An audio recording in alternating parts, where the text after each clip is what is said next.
Assalamualaikum warahmatullahi wabarakatuh. Bapak-bapak, ibu-ibu, saudara-saudara, para pemirsa dimanapun berada yang kami hormati, alhamdulillah kita panjatkan kehadirat Allah Subhanahu wa Ta'ala yang telah melimpahkan rahmat, taufik dan hidayahnya kepada kita, sehingga kita dapat memasuki bulan suci Ramadan tahun ini.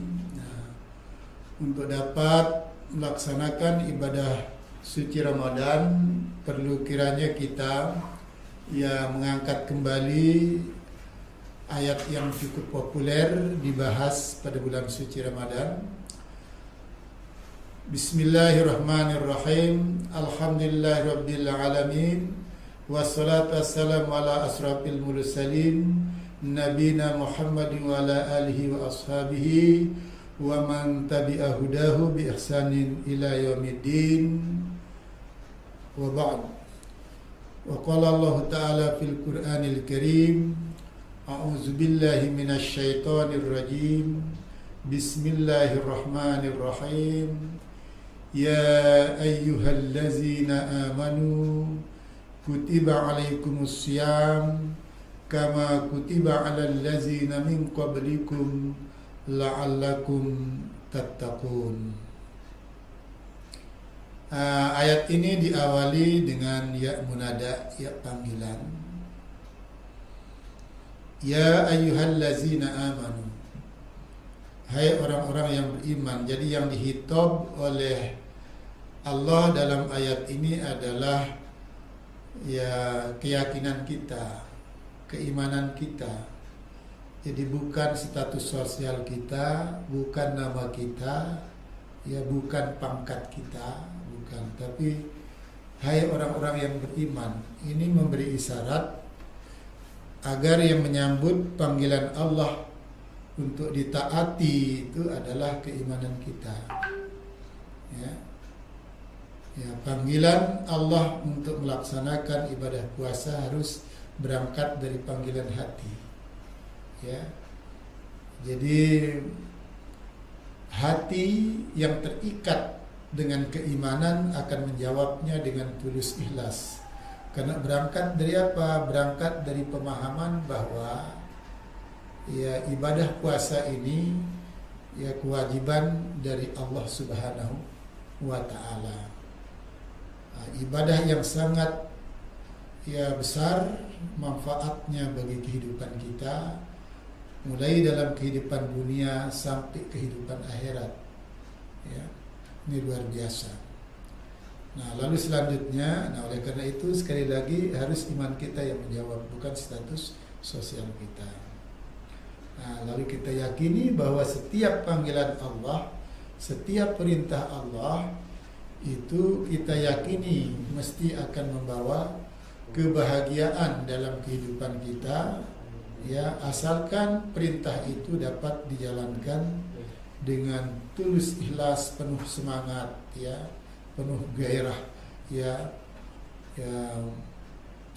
penuh semangat yang tinggi. Kutiba alaikumus syiyam. Digunakan kata kutiba, bukan wujiba.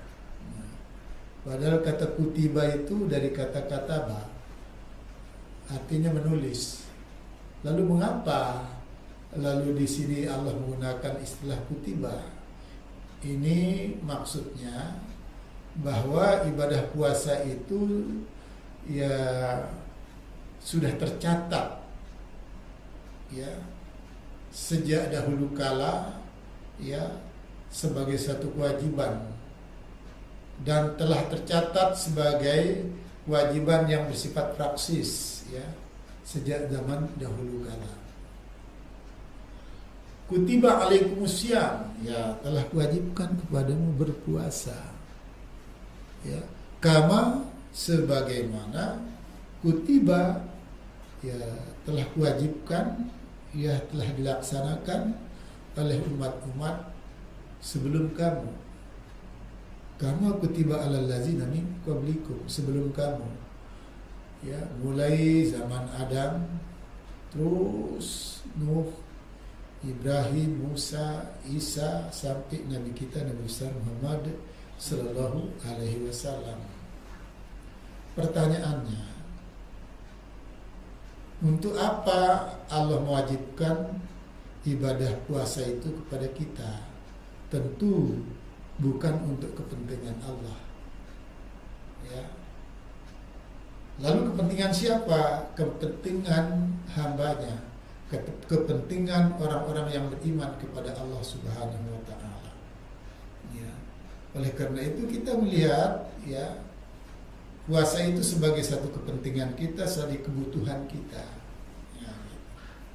Ya. Kenapa kita butuh? Karena memang Allah telah menetapkan tujuan ibadah puasa itu akan mengangkat harkat dan martabat kita. Apa tujuannya? Dalam ayat itu disebutkan la'allakum tattaqun. Nah, mudah-mudahan dengan puasa yang kau lakukan itu kamu menjadi orang yang senantiasa bertakwa kepada Allah. Nah, ketakwaan itu adalah, ya, tingkat kemuliaan yang luar biasa di hadapan Allah.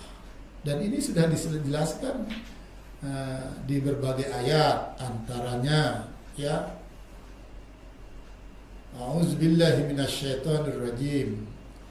Inna khalaqnakum min dzakari wa unsa wa ja'alnakum su'uban wa qabaila lita'arafu.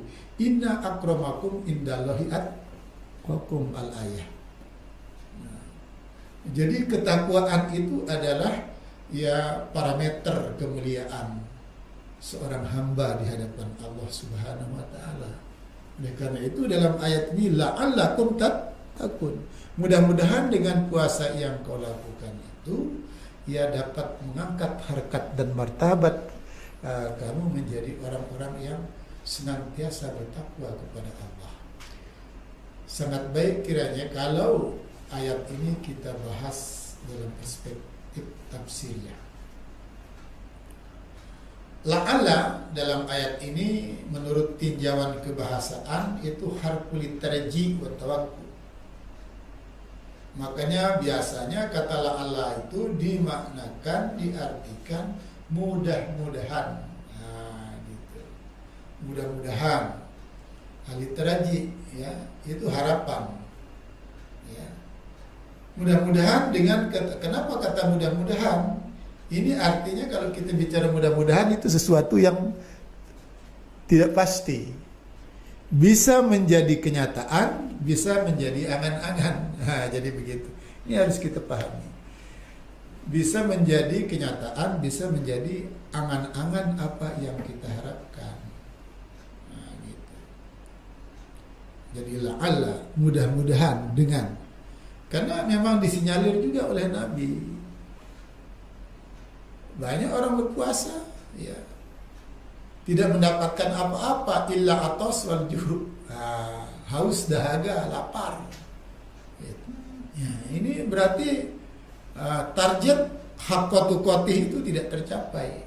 Nah, oleh karena itu kita dirangsang oleh Nabi, jangan sampai kita puasa tapi tidak bisa, puasa itu tidak bisa mengantarkan kita menjadi haqqatu qatih, betul-betul, ya, hak takwanya kepada Allah Subhanahu wa taala. Nah, ini harus kita pahami. Lalu yang ketiga, kata kunci yang perlu diketahui, target puasa yang ditetapkan oleh Allah dalam ayat ini adalah ketakwaan yang permanen. Ketakwaan yang tidak mengenal batas waktu dan tempat. Ya, sebagaimana makanya diperintahkan oleh Allah kepada kita, ittaqullaha haitsuma kunta. Nabi juga menyatakan begitu. Bertakwalah kamu kepada Allah kapanpun, dimanapun kau berada. Jadi ini kata takwa dalam ayat ini bentuknya fi'il mudhari. Ketakwaan yang tidak mengenal batas waktu dan tempat. Ya. Jadi mulai sekarang tadullu ala zamanil hal, zamanil mustaqbal wa istimrar, dan terus menerus sampai kita memasuki puasa insya Allah, ya, tahun depan, Ya, kalau Allah masih memberikan kita kesempatan untuk mengikutinya. Ya, jadi gitu. Jadi ketakwaan yang tidak terbatas, ya. Tidak terbatas oleh waktu dan tempat. Ini memberi isyarat kepada kita jangan sampai ketakwaan itu bersifat lokal gitu loh. Hanya bisa kita tunjukkan pada saat kita berpuasa. Nah, nanti setelah selesai puasa bagaimana? Nah, kita masuk Syawal itu kan. Nah, Syawal. Ini bulan Syawal itu bulan pembuktian. Nah, oleh karena itu, ya, kalau kita sudah pahami bahwa ketakwaan yang dimaksud oleh Allah sebagai target ideal dari puasa kita itu adalah ketakwaan yang permanen, yang tetap kapanpun, dimanapun, ya, dalam keadaan apapun. Kita harus menunjukkan keistiqomahan ketakwaan kita kepada Allah Subhanahu wa Ta'ala. Dengan demikian, berdasarkan ayat ini, maka ayat ini, ya, memberikan tuntunan kepada kita bagaimana mensikapi bulan suci Ramadan. Nah, gitu. Ya, apa yang harus kita persiapkan? Ya, tentu banyak, antara lain.